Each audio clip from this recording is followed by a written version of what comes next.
Hello again, viewers. Welcome back. We've been away. We built some models.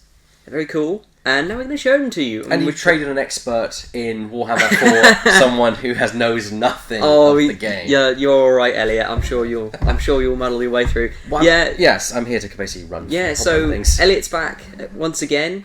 Sadly, Dave couldn't be with us for this bit because we have sort of gone away and come back. Yes, he did help me build the models. So yeah, we're going to show you what they look like all together. We've got at least one member of each unit. I've also brought a couple of my models along so we can see the comparisons in, for instance, height and build, because I know that's quite important for a couple of the characters. So, first of all, we're going to do probably what we did. The same rough order as we went through them in the box. Yeah, let's start with the standard. Is it Space Marine? Yeah, so we got the standard sort of members of the tactical squad. Okay. So hopefully you folks can see that. There we go. There he is. There we go. It's a very nice model. It's for someone who doesn't know much about the lore, but can appreciate the models. It's really nice as design. The rivets on the side of the pauldron is very nice. I like that. Yeah. The backpack's well designed. It's just Space Yeah, Marine. it's very, very faithful to the design. Sorry, we'll turn him around so you guys can have a look at his back. Yeah, that's. Ooh, there we go. There's all the. Right, so yeah, he's incredibly faithful to the original Mark III design. So lots of armor on the front, and then not much on the back. Where it's all segmented like the Mark II is. So this is the iron. This is Mark III. This is iron pattern armor. Or, what was it called? It's got a fancy, not Latin name or High Gothic name. Is it Furundum? I can't remember. Fly for me. And you're supposed to be the expert. Yeah, I'm supposed to be the expert. And I've forgotten what the name of the thing is. But yeah, you can see on the helmet he's got like one side is like rectangle vents and the other side's like pepper pots. So that's quite cool. Asymmetrical design, interesting. I'm not sure why they went for that, but it's just to vary the suits up a little bit. Yeah, like if you ever look at because I've got one of my Calth Marines with me. Shall we do that for a comparison? Yeah. Let's chuck them next to each other just so you guys can see what they look like together. Obviously, if you're going for a certain aesthetic, you can definitely see that they're different marks of armour, because this guy's he's a little more sort of clunky, and whereas this guy's very, very close to sort of the standard normal Marines you see in standard 40k. And missing a gun, it seems. And missing a gun, yes. Sorry, it's part of my painting process that I don't have the guns on, but as these guys are on stores copies and they're going to be demoed, they really need guns. You can really see the attention to detail in the rear of the legs for both of them, I think, where you see just standard flat plate on the old Space Marine, and the newer Mark III version has the segmented armor pieces. Yeah, that's all to do with because in the lore, I'll quickly divulge into the fluff a little bit. They made the original suit Space Marine armor, which is actually called Mark II. Weirdly, there is some weird caveats, which is all segmented at the front and the back. Yeah. It looks super cool. But they basically built this suit as a close combat suit, like for going into ships and the confines of cities and stuff. So you had lots of armour on the front, but not much on the back. Fair. So they essentially moved it from the front to the back. Yeah. So that's the standard. So this is the standard one which you get in the box. Yeah. So you've got 30 of these guys. 30 of them. Yeah. So you got a good number there. You got a good number of them. The Space Wolves have 10 of them. And Thousand Suns have 20. But obviously, you can buy the box and just make them up as what you like. Because that's what a lot of people did with Calth. So cool. That's the previous one. These guys, they're a bit more difficult to put. There's a bit more complexity in them when putting them together, because the legs are actually in two parts. Unlike these guys unlike the Maximus, that's what that suit's called. So the Mark IV, which are one single piece, like most tacticals are. They're in two halves, like the Terminators are as well. By halves, do you mean like calves and thighs, or? It's mainly sort of like one leg, and it's separated at the knee joint. Would you argue that gives you more versatility to kind of pose them almost? No, because of the way they've been designed on a CAD program, so that's computer-aided design.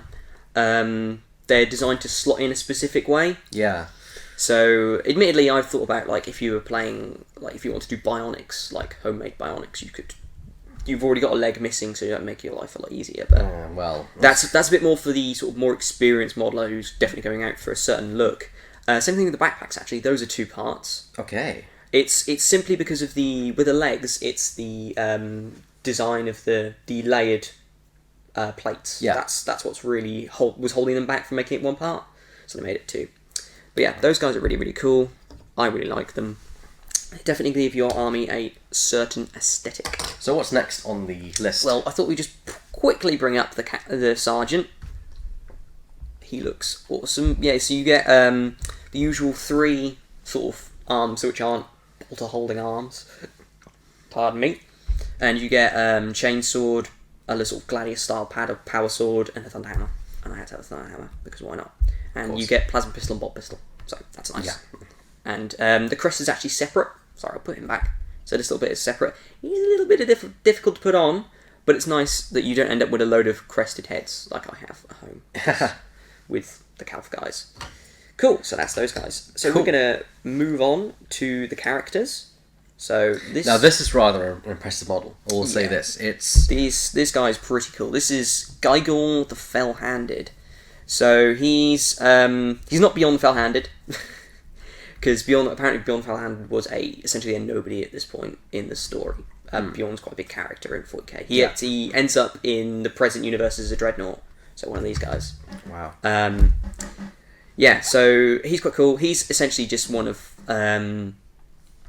like Russ's sort of bodyguard dudes. He's essentially, sadly, sort of, thank you, Elliot, somewhat invented for the story for this box. Well, you kind of need to have almost a hero for most boxes, and yeah, I can see them wanting to design someone which doesn't interfere with the lore too much.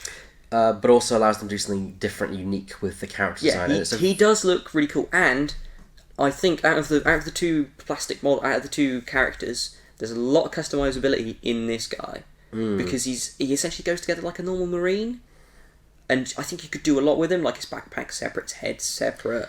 Yeah, speaking of the head, the amazing detail on the beard and also for the hair pieces as well. The detail across all of these guys is fantastic. It really is a show of craftsmanship.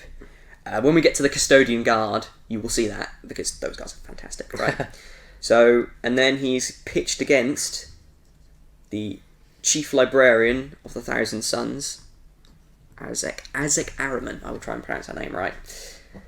So, yeah, he looks... obviously, we have seen this guy already because of how he got leaked, which is the weirdest way.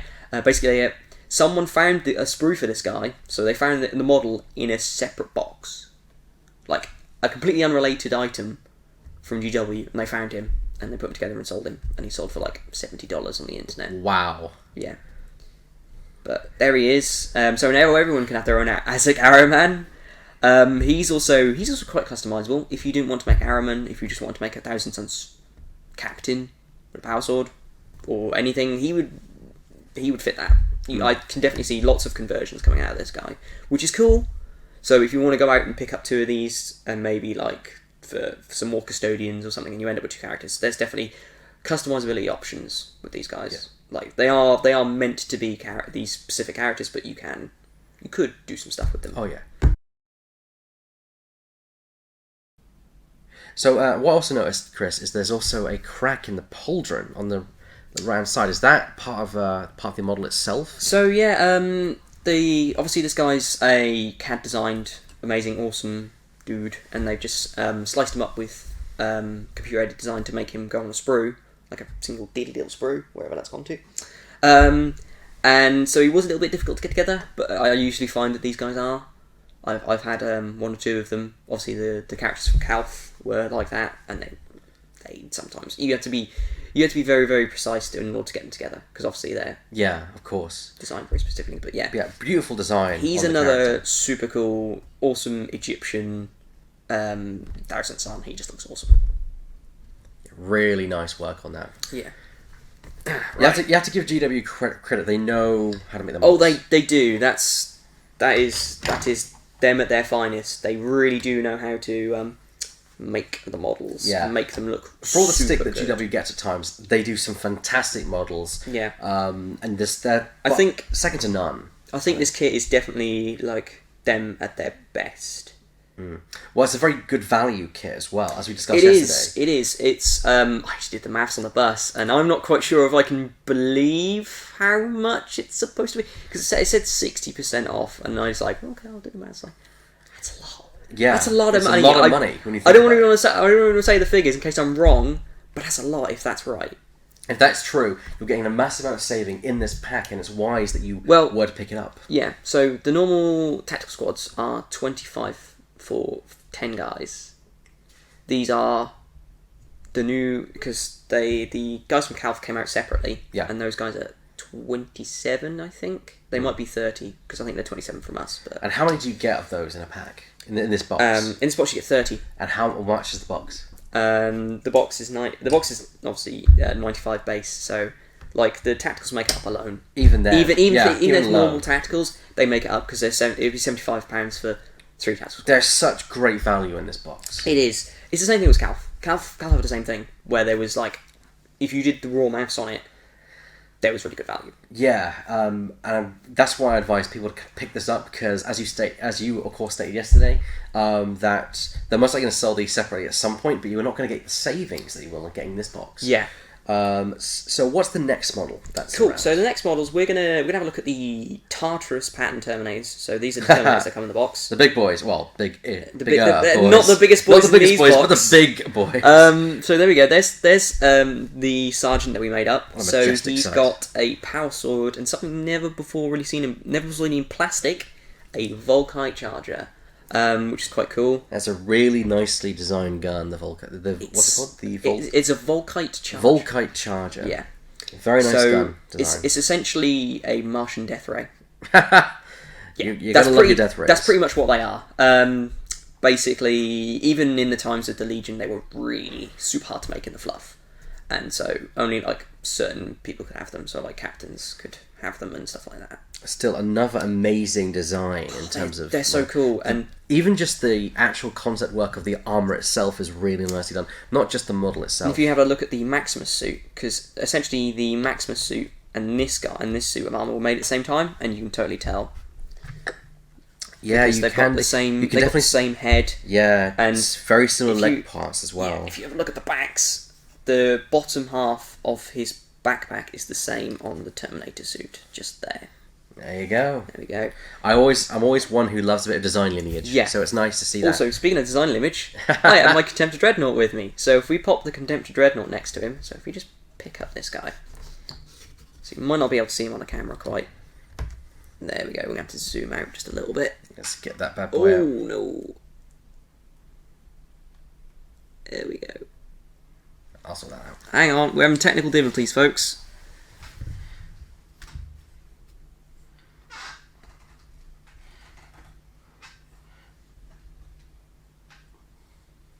There you go. Cool. So there we go. There's the Dreadnoughts. There's the Dreadnought. So if you have a look on there, Elliot, you can see that they've got sort of the same sort of head arrangement. Yeah. And they've got the band across. They've got two circular plates and the same sort of meeting in the middle. So that's obviously in the fast. Yeah, you can definitely see bullets and the chin plate or the extended breastplate or the guard is very much the same, as well as the hood part. The hood part, yeah, is very much the same as well. That's what I love about these guys, is they actually, because Terminator armor is sort of a shortened. Sorry if I'm bending down, but I'm always looking at close detail at these amazing models. That's fine. Yeah, because the proper name for Terminator armor is Tactical Dreadnought armor. Yeah, and this really is Tactical Dreadnought armor because it looks like a dreadnought, and that's something I find that's just really fun. And but it's nice to see that they carried the design over. Yeah, it's very nice to see that. So what I also have with me is, let's pop him back there. There we go. That's even better shot. So I also have, if he wants to go next to him, one of my Cataphracti pattern. So these are the guys from the previous set, just so you guys can see what they look like next to each other. I apologise for the poor paint job. I'm rubbish, really. I don't know. You do better than I do. That's yeah, not bad. he's in his salamander colours. But I thought you guys would like to see what they look like next to each other. The Cataphracti is a little bit tall. Well, I don't know. It's a tiny bit. It's bulkier. Yeah, I think it's is the word bulkier. for it. Because this is essentially this suit is the same. They're sort of very similar suits with the because they're all segmented at the back. Yeah, so just have a look at the back there. There we go. So yeah, both the sergeants next to each other. So yeah, so that's them next to each other, and then we'll just quickly show you a close combat one. So I really like these ones. These are actually the option you get for the sergeant for lightning claws, but we put him on because they just look cool. And he's in a very weird, he's in a very strange pose, but it looks really awesome. I know, it's more like a come at me bro kind of style. It's a very much a come at me bro. Like he's about to, like his Slice overhand is about to stab a guy. It's just a really nice pose. And what's cool with these guys is you get lots of options. So you get the power fists, and you can make the power fists into lightning claws, or you can make them chain fists. Unlike the Cataphracti, where you got modelled lightning claws, chain fists, and power fists. You get power fists and you add them on, which is really cool. Well, one thing you guys were talking about yesterday with the sprues is that there's plenty of extras for weapons and for arms and things. Yeah, so you do get variety.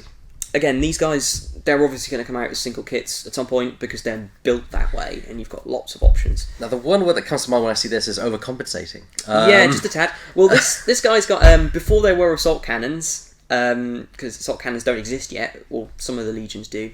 They had Reaper autocannons, so this is essentially a big twin-linked cannon. And so he's the heavy support in the unit, and he's got chain fist. So chain fist because close range. Because when they get close, that gun's going to be useless to you. Yeah, well, chain fists are actually sort of very good at destroying tanks. There you go. Because you literally just sort of go into the tank and carve bits out of it with your fist. It's 40k is not very complex It's definitely a child of the 80s where it's like, I have a chain fist.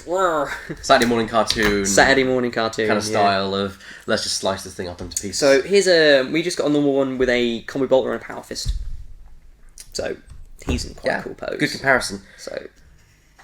So he's got a later version of the combi bolter, which is quite cool. So very nice. Very nice. Right.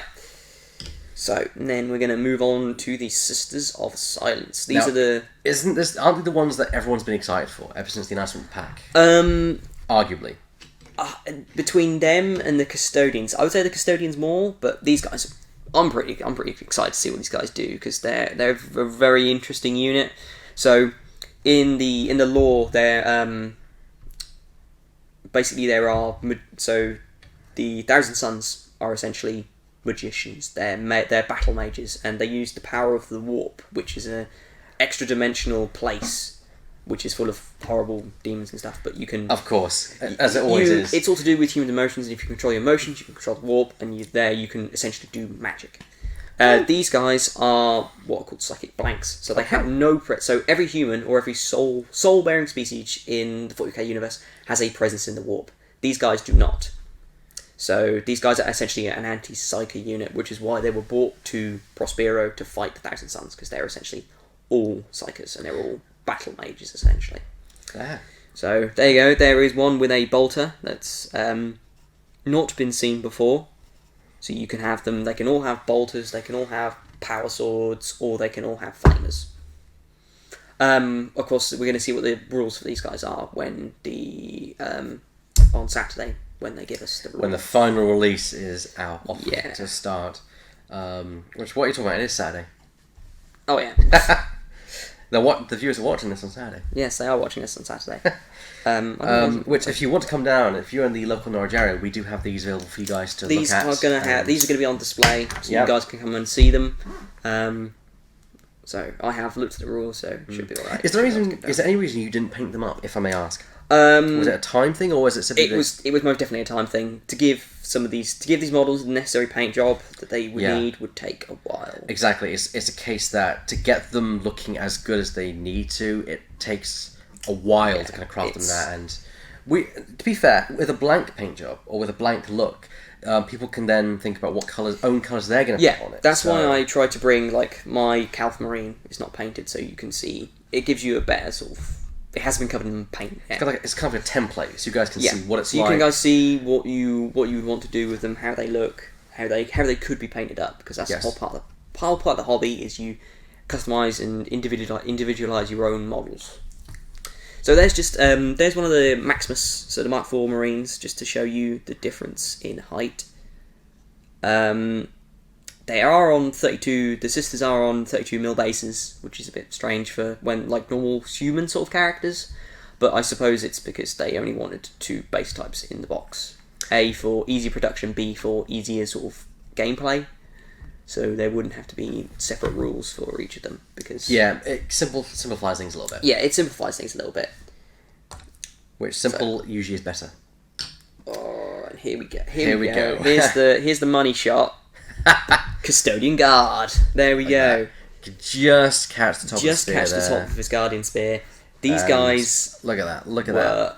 These guys are fantastic. The camera, sadly, will not do them any type of justice. You really need to see these in person. You really need to see. They are incredibly detailed. They are festooned with lightning bolts and eagles. Obviously, the symbol of the Emperor. I'm just amazed by all the detail in this. I mean, yeah, especially these guys are like... Because I mean, look at the back of that cape. It looks incredible. You got the back of the cape. You've got they've got vents on the back for their armor. The pauldrons, as always, look amazing. It's and of course the spear. The spear's a thing of beauty. Yeah. So from someone who doesn't play these kind of war games, I can still appreciate the complexity of the design. It's appreciate very the aesthetic, beautiful of it. Model. Fantastic. Yeah, so you get options for everyone to have Guardian Spears, so this one. You get options for everyone to have the Sentinel Swords and the Storm Shields. You get options... so this guy is he's the Shield Captain, so essentially you just like give him a cape, and you can just have like normal Custodians, so one doesn't have to have the cape, which is pretty cool. And you get options for a Vixilia, which sadly we didn't get time to make up, but he's on the front of the box, or the back of the box, and you can see him. So that's the Shield Captain with the Guardian Spear. And what's next? And then we've got this guy, he's got one of the Sentinel Swords and a Storm Shield. So yeah, there are enough parts to make them all with swords and shields, enough to make them all with spears, which is awesome. Because again, these guys are just going to come out as a multi-part. I'm not too sure about the swords. I like the shields. The shields are really cool. But I'm not sure about swords, but they're quite cool. They're like they've got a bolter. They've got like a twin-linked bolter built into the hilt and stuff like that. I know the sword looks really nice. Do you mean in terms of lore or just the design of it? No, just the design of it. Purely from an aesthetic point, it's not quite my cup of tea, but it still looks cool. Yeah, it looks amazing. I could still deal with having a unit of these guys. The helmets are fantastic. I love helmets. Yeah, they're the best bit of the armor.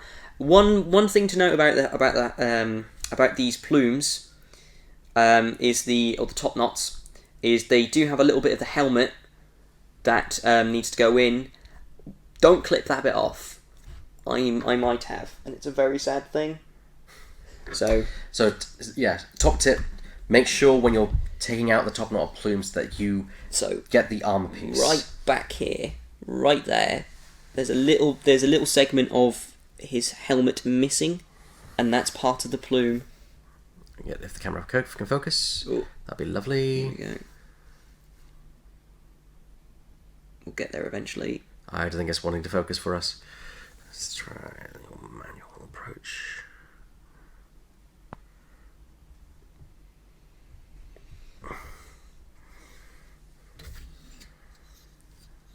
No, it's not liking it at all. No. It's alright, viewers. But yeah, there's a little bit of the helmet that's missing. And it's part of the top knot. And so, watch it when you put these guys together. Again, it's just there, isn't it? It's just there. Yeah, just there where it meets there, the right the at helmet. the top. So right at the top of the crest of his helmet, at the back, there's a section missing, and that's part of the. It's a way the top knot is seated onto the head. Yeah. But yeah, these guys are definitely like a step above the normal kits. You've also got like thigh thigh plates that go on as well, and they're a little bit difficult to put on. That is one thing I'll ask. If we switch to the next model, I'll also ask you, what did you think when building the kit? How complex was it compared to what you have to normally deal with as a miniature war game? Yeah, so obviously I've built numerous amounts of normal Marines. There is definitely an extra layer of, maybe not with the characters because they're just push fit characters, but there is definitely an extra layer with the Mark III Marines of complexity and the Custodian Guard and the Sisters. The Terminators were probably the easiest thing to put together because I've got used to that now with the Cataphracti pattern. But they are, if you can get them right, they're beautiful. But a tiny bit of caution when you go to make these guys because they've definitely been built by a computer and not by human. Imagine they've been tested, but you can definitely see there's lots of intricate detail. As I said, I already screwed up one of the plumes. Luckily, we had a bear head, so we shoved the bear head on because you could have it on and nobody would notice, but I would notice, and so I couldn't have any of that.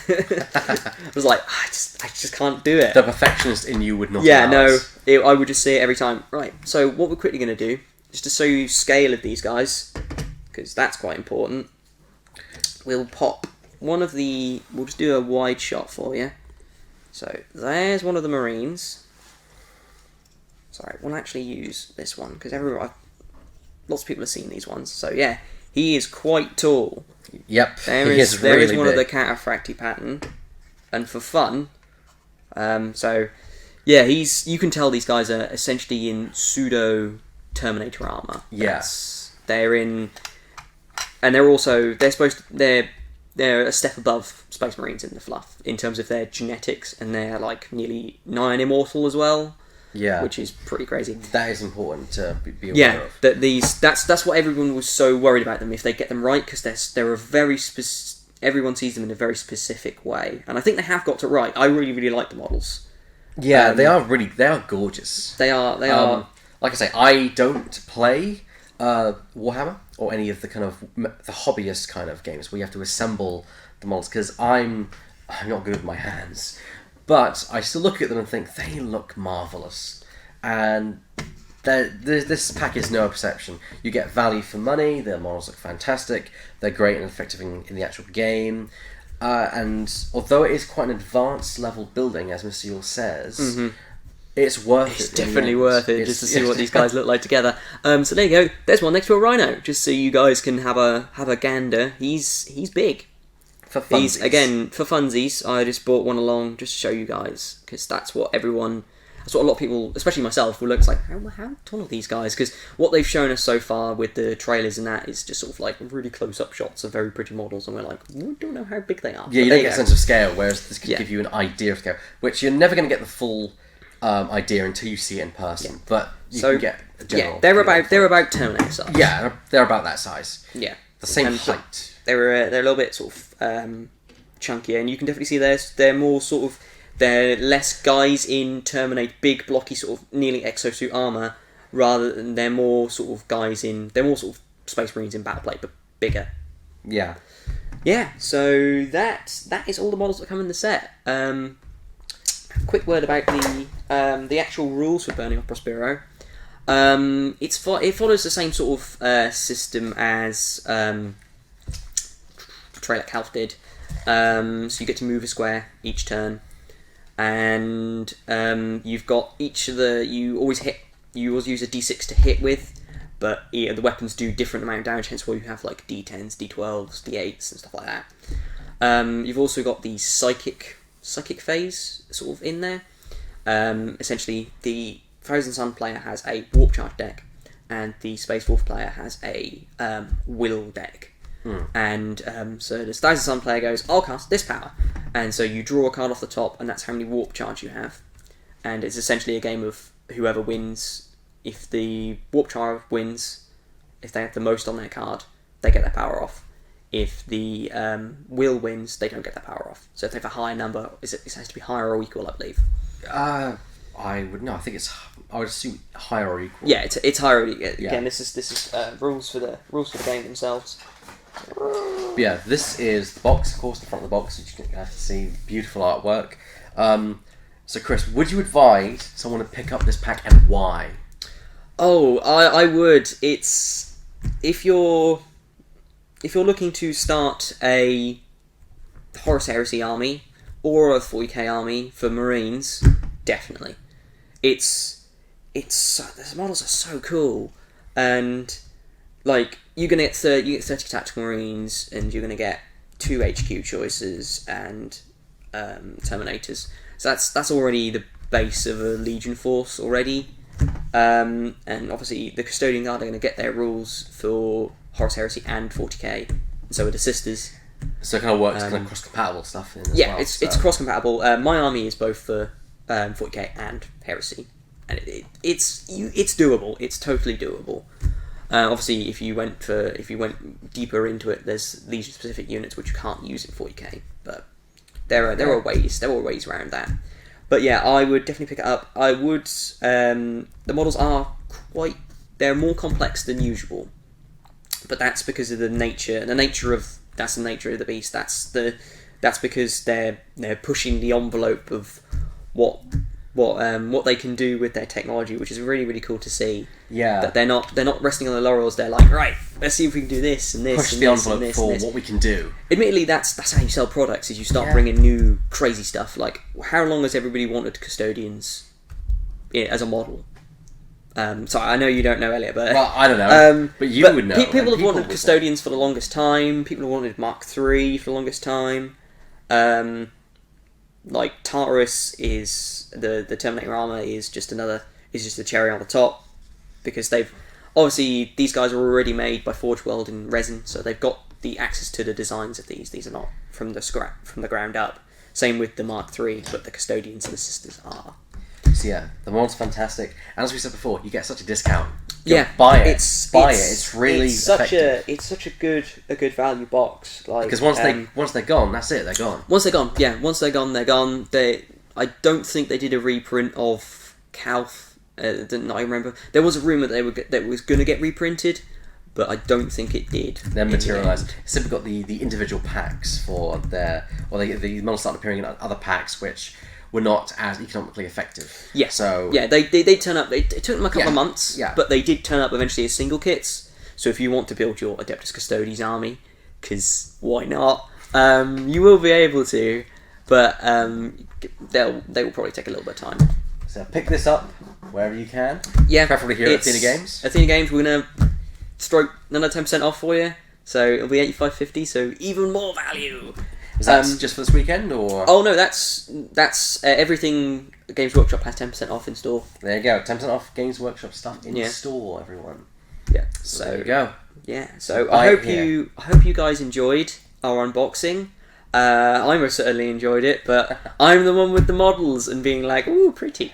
You were really excited to kind of get your hands on I was super excited. This has been sort of the rumour mongers have been. Or the rumour machine has been grinding this one out for quite some time about what was going to be in it, and then it was like, oh, it's a thing now. But yeah, the models are lovely. I'm super looking forward to it. I'm really interested to see what the game's actually like, and have a read of the fluff, because the story for Calth was pretty cool, and the little scenarios are pretty good as well. So yeah, so we're going to have this out as a demo copy, so you guys can come and see the models and come and play the game. And we look forward to seeing you. Yeah, it's important to note as well, if you're a miniature wargaming player and you live in the Norwich, Norfolk area, we are hoping to actually expand our tournament scene next year. We're hoping to have an Age of Sigmar tournament in February, which will be on our event page, as well as other events. We're going to do some Kill Team stuff in January, and we're really trying to push the tournament scene for miniature wargaming in the future. I mean, we have tournaments for X-Wing and for Imperial Assault and other kind of less hobbyist, more just standard miniature games, but it would be nice to get the big boy on the scene and get its tournaments up and running. So stay tuned for our Age of Sigmar stuff, as well as other 40k material. Yeah, So I'd like to thank you, Elliot, for setting this all up. Oh, we can go down. I'd like to thank Dave as well for coming down in the first half of the video to go through the sprues with us. He's a super nice guy, and he's very knowledgeable on all things to all facets of 40k. So. Oh yes, and of course, thank you to the viewers for tuning in for this. Yes, thank you very much. So I don't know what's quite next on the table. I think it's possibly we're going to do another unboxing of. We might go back to the galaxy far, far away. Heroes of the Resistance may be the next video. However, we're also hoping to have a Pokemon TCG unboxing of the new Generation set. So stay tuned for either Heroes or Pokemon Generations. Yeah. Only at Athena Games. Subscribe, like, and of course you can catch us on our Facebook page, which you can find at the message below, which I'm now about to put just here. We'll see you next time. Power of editing, viewers. Ta-ra. Alright, bye-bye guys.